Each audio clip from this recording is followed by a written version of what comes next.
Welcome to Weekly with Westbury. Today we're going to talk about cybersecurity, AI, a little bit further, literacy, bias, and concepts of safety and equity in healthcare. Welcome. As you can see here on the screen, there are many cybersecurity attacks in healthcare that have happened. They've happened in our area, they've happened all over the United States, and therefore this is a huge concept and concern in healthcare right now. The cybersecurity attacks affect information, of course, grabbing data, and it also really affects the waits for patients, for prescriptions, for labs. It delays the whole process. And so we're going to discuss a little bit of that today. Through colleagues' research, you can see that from 2016 to 2021, the effects, the number of attacks in the U.S. has really grown substantially in healthcare organizations and cybersecurity.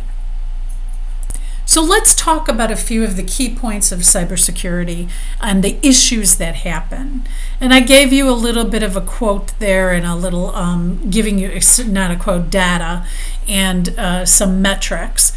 But I really want you to see that modern medicine is critically dependent on connected technology. Clinicians trust technology and do not expect a failure. But what about downtime procedures? We know, even though we have downtime drills and things like that, we talked about the safer guides for downtime, we know we're never prepared for something like this.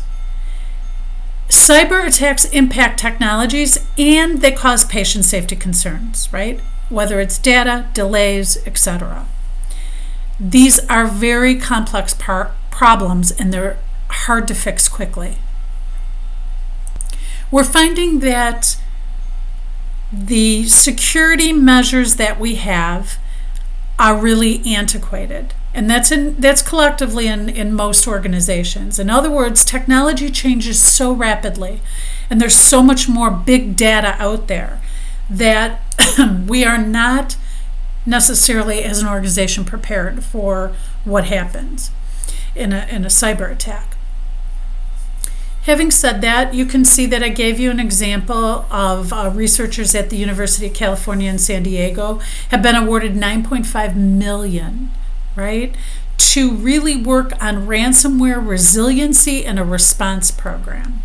And you can see that their mission statement is they aim to strengthen national healthcare infrastructure by better preparing hospitals for ransomware attacks, detecting attacks earlier, and restoring clinical workflows. So here's some of the questions that come up. Which patients are at the highest risk during a ransomware attack? What are the critical workflows, and what are the required dependent technologies? Is it possible to rapidly deploy replacement clinical systems to ransomed hospital environments? And how will these emergency systems compare in clinical safety and efficiency to that of common paper downtime procedures? In other words, can we deploy outside equipment to an affected organization to kind of, supplement during this time?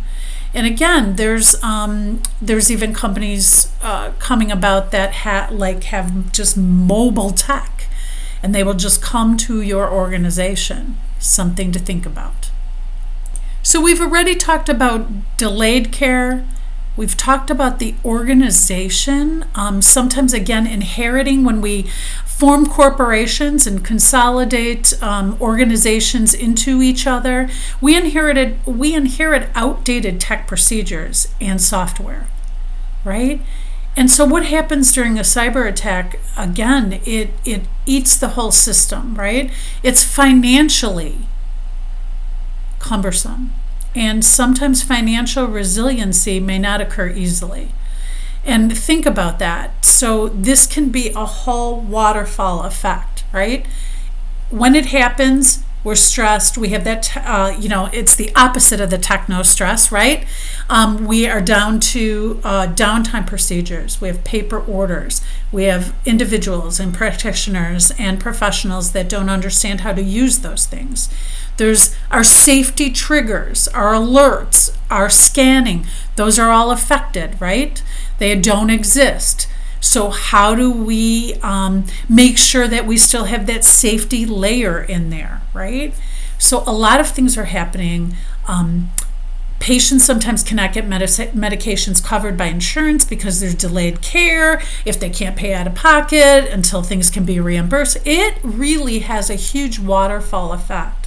And that waterfall effect at the very end could be that the organization has no resiliency to recover from the cyber attack and the financial impacts of such. So what do we do to prepare for something like this, since we know that the occurrence for every organization is just on their eyes, right? We talk about downtime procedures and exercise to practice. What about mimicking a cyber attack? What about really doing this, more than just onboarding or yearly? What about, do we do it to the scale of a real cyber attack? So again, maybe we have to simulate things like that a little bit more. Maybe we really look into that outside mobile service for cyber attacks so that you have computers, you have a downtime. Because remember, during a cyber attack, your phones, your communication services are involved as well. And I think we forget about that. We think about computers, but it's all of your techno services, okay? As much as we really discuss about AI, and there's so much about, AI, the good, the bad, the ugly, really some of the AI approaches in an organization for cybersecurity are showing to keep risk lower. The risk is lower when you engage in some of these AI practices in your software. And deploying security solutions that take advantage of the AI strengths and combining with other security solutions really it kind of is a backstop against the weaknesses. So as we talk about AI and cybersecurity, as nurses and as healthcare professionals, we sometimes are like, we don't know that information. We are not IT. But we do have a level of need in that, okay? So again, we can get involved with workflow. We can say some things about what we need. The more that IT professionals talk to us as nurses or healthcare providers or whoever the discipline is, I think the more rich that our security level is approached, because we understand each other's profession needs, which leads to the ultimate optimal needs of the patient and our stakeholders, right? So think about that. I will read this out loud for you to think about. Healthcare has become increasingly dependent on technology to provide efficient and easily transferable data between providers. The cyber attack is a helpful reminder that healthcare is a deeply intimate human experience, and if we give technology too much power, we are losing a significant and important aspect of the care we provide.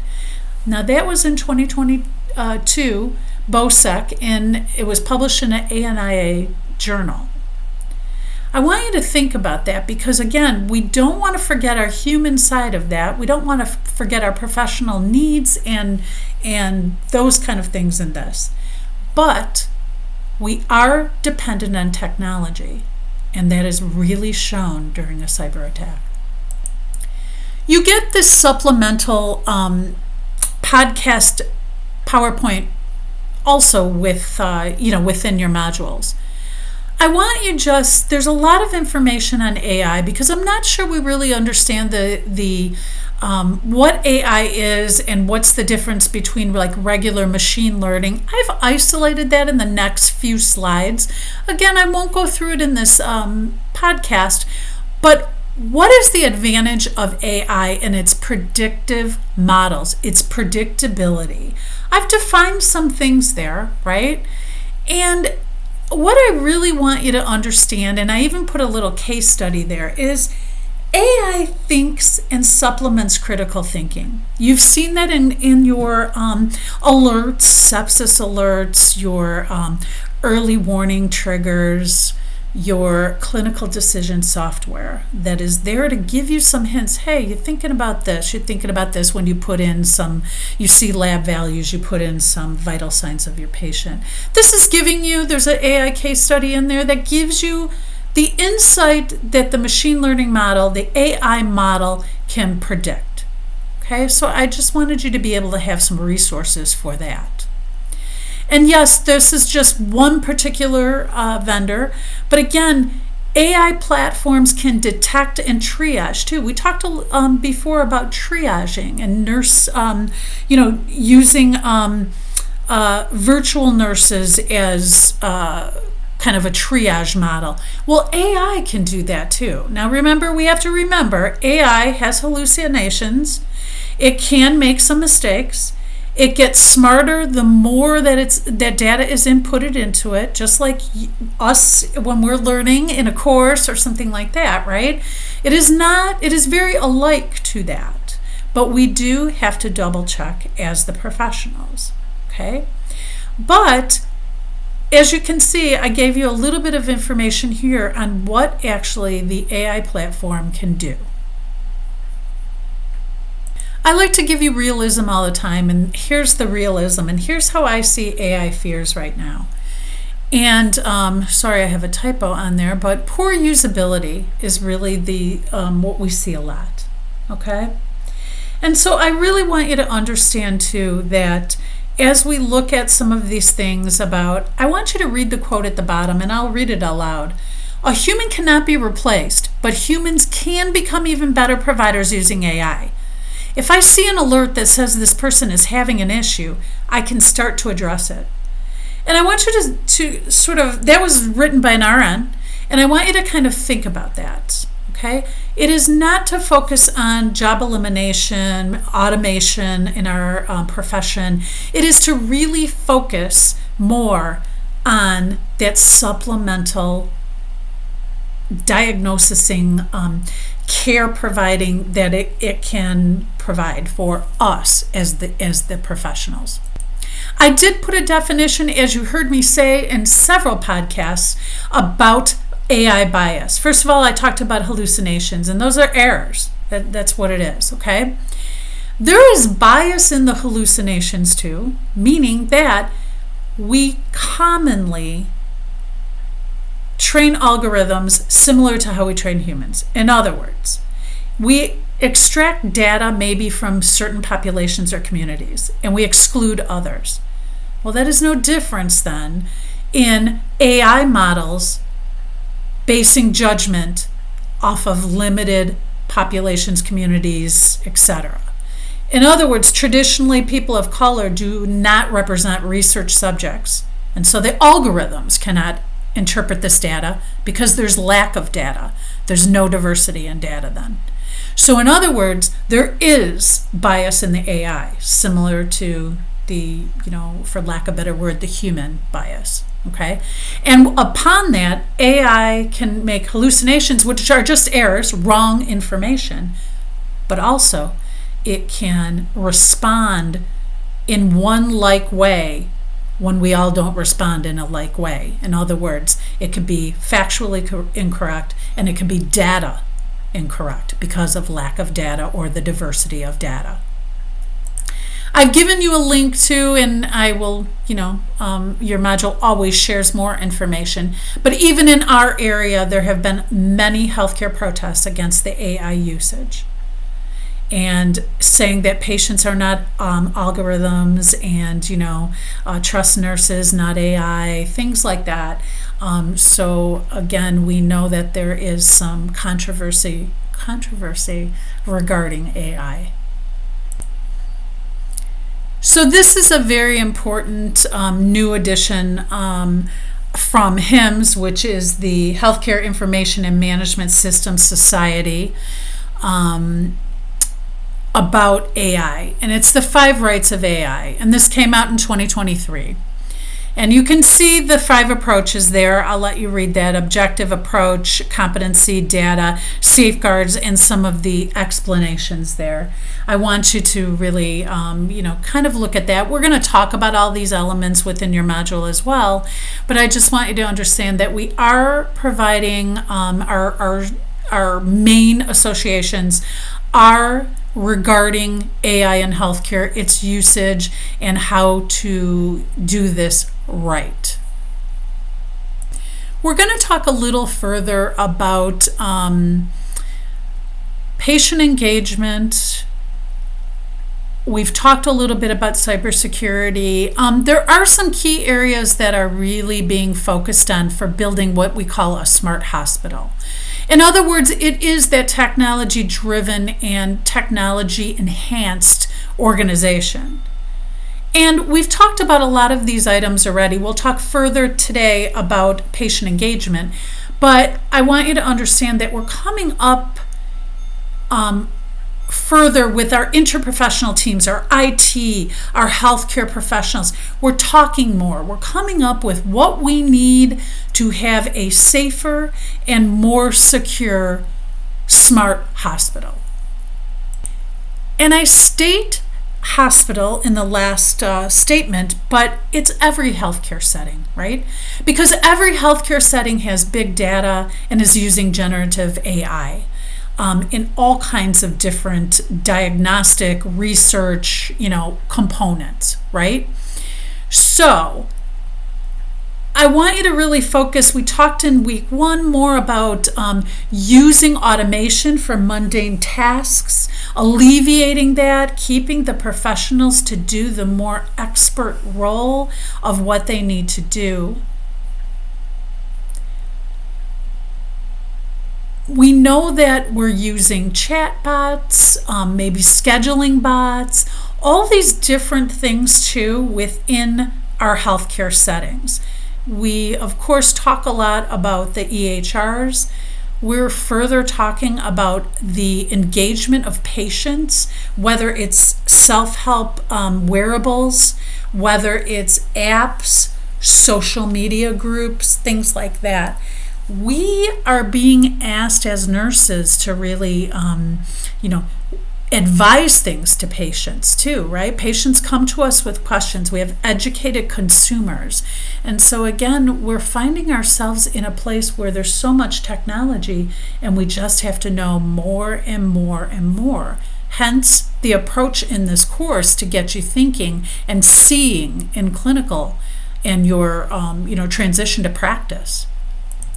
I've included some slides with some healthcare, some bias, algorithmic situations, and how this slide shows, and this is from research, about what we can do for treatment plans for bias. If you read through this, you're going to find that the treatment plan for bias in AI is no different than probably our, again, for lack of a better word, I'm using our human bias that we see in the inequities in healthcare.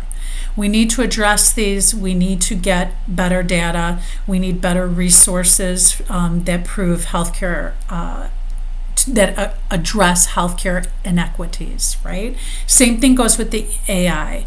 Those algorithms have to be developed with appropriate data, and that data from research of diverse individuals and populations. We talked a lot about data privacy, and we will talk more, of course, in our modules, or we have. However, again, there's federal acts, there's the FDA involvement, there's things that get involved, but unfortunately sometimes regulatory assessment, there's some oversight, It's not just in time, so to say, meaning it's complex and challenging. We need more resources to tend to fast development of tech and the restrictions or regulatory process that go with that. Things are being created so fast that it's hard for legalities, regulations, etc., to keep up with this, right? Hence, cybersecurity attacks and oversights of regulatory practices. We have a few concepts to talk about before we depart today, but I put a quote up here from a health CMO, and I wanted you to sort of look at this and contemplate. No clinician is ever going to be able to compete with the speed or accuracy of AI, while AI cannot replicate the creativity that a clinician has. We need to identify the best roles for the clinician and the best tasks for AI. If we can do that, it should mitigate the fear of competition. AI can help reduce workloads by automating routine tasks and providing clinical decision support so that clinicians can focus on the most cognitively demanding or high-risk tasks. AI can optimize resource allocation, scheduling assistance, etc., as it says on there. I want you really, if I've not impressed much on this podcast, I want you really thinking about that quote, because I do think that lays out kind of the for lack of a better word, the differences and the sort of isolated identities of both AI and us as the clinicians. So I want to bring up a few concepts. One is that of techquity. Okay? Taking two words and making into one. And the definition is a strategic development of deployment of technology to advance health equity. Social justice is the foundation for remediating health inequities between populations that historically and currently face structural racism and other forms of social and behavioral exploitation and dehumanizing treatment. That's a definition of techquity. Yes, a lot of words on a page, but again, it kind of goes along with what we're saying. We want to use technology, but we want to make sure that we're putting all of these advancements to use in communities that, in an equitable manner. In other words, not only distributing the technology, but all of the broadband, the internet services, yes, the devices too, of course, but does everybody have access and equal access? Okay, so again, you can kind of read through this, but we want to make sure that we're really deploying it equitably, right? And what do we have to do to really change that? Okay, I would like to highlight the last quote on here too that says communicating to patients and communities how their data can directly contribute to making health technologies for digital health solutions more safe, effective, and equitable. I really think that highlights everything we've been talking about, experiencing, and what we see in clinical. In other words, that is a huge aspect of techquity. It's not just the devices and the services that go along with that, but it is the communication of how that data contributes and what our hopes are for data and how to address the biases in data through this techquity. Again, I have a lot of words on a page, but this is something you might not have heard of. And there are books. Shu is one of them, and I gave a quote from her at the bottom there. But techno-ableism. Techno-ableism, I gave you a definition. You're going to see that it's really highly visible in media and the way, even in healthcare, we talk about tech aimed at disabilities. So earlier in this course, we talked about the robotic legs that allow wheelchair-bound patients and that population to be able to stand. Now, we might say, wow, technology is amazing, and I say that every day, right? But are we putting technology out there to kind of show our bias of what the for lack of a better word, perfect person should be. Okay? And that's what techno-ableism really talks about. And it says it's the use of technologies to reassert biases, right? It's a belief in the power of technology that considers the elimination of disability a good thing, something we should strive for. It can represent bias against disabled people, bias in favor of non-disabled ways of life. Now, we may never have thought about that in the past, right? We may think, well, why wouldn't you want to walk? Why wouldn't you want, to be cured or have a technological advancement to, feed towards your quote-unquote disability? And actually, people are understanding that this might not be the right way to address these concerns, right? It may be assumed that tech will solve the problems of disabilities and save people. That's a quote.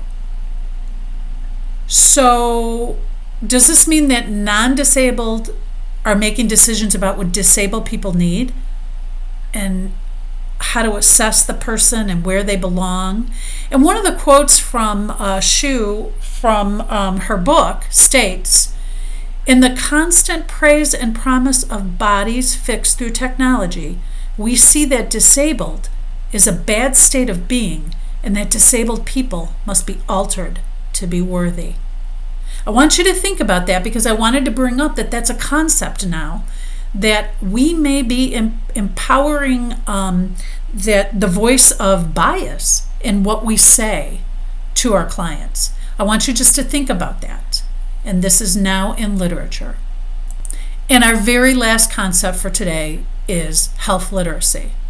And sometimes we think of literacy as a very derogatory statement, right? Are they literate? Well, there's a couple different ways to look at that. I gave you an individual health literacy definition that I'll have you read while I'm speaking, and then the organizational health literacy. In other words, we sort of have to make sure that we're addressing both of these, right? The individual health literacy, that's the individuals. Do they have the capacity? Are they understanding? Are they obtaining, processing, understanding basic health information? Are we asking them the appropriate questions to address if they are understanding, if they have health literacy? And I'll come back to that in a minute. Organizational health literacy is the degree to which organizations equitably enable individuals to find, understand, and use information. Okay? Think about all this technology. Think of portals, think about data, wearables, all kinds of things. In other words, though, are we addressing this at both the individual and the organizational level? And you can see that health literacy is proven to be impacted by many different things. And we'll talk a little bit further about that in just a second. These definitions are intended to emphasize and use health information rather than understand it, right? Focus on making well-informed decisions instead of appropriate decisions. Okay, we want our patients to be part of the decision-making process, right?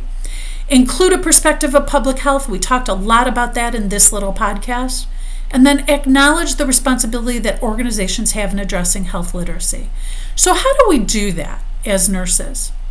It's really quite easy, but do we ask the right questions? In other words, I put up there, asking a patient, do you need help understanding healthcare information? Do you need assistance to use your portal? In other words, we want to really, what's their preference for information? As students, you might have had instructors say, hey, what type of learner are you, right? So in other words, ask your patient, do you want, here's a printout. Do you want me to record something? Do you want to look at this YouTube video? Whatever it is. Don't ask if the client understands, because we know they might just nod their head, right? So ask questions. Ask them maybe to repeat. What's their key takeaway? Things like that.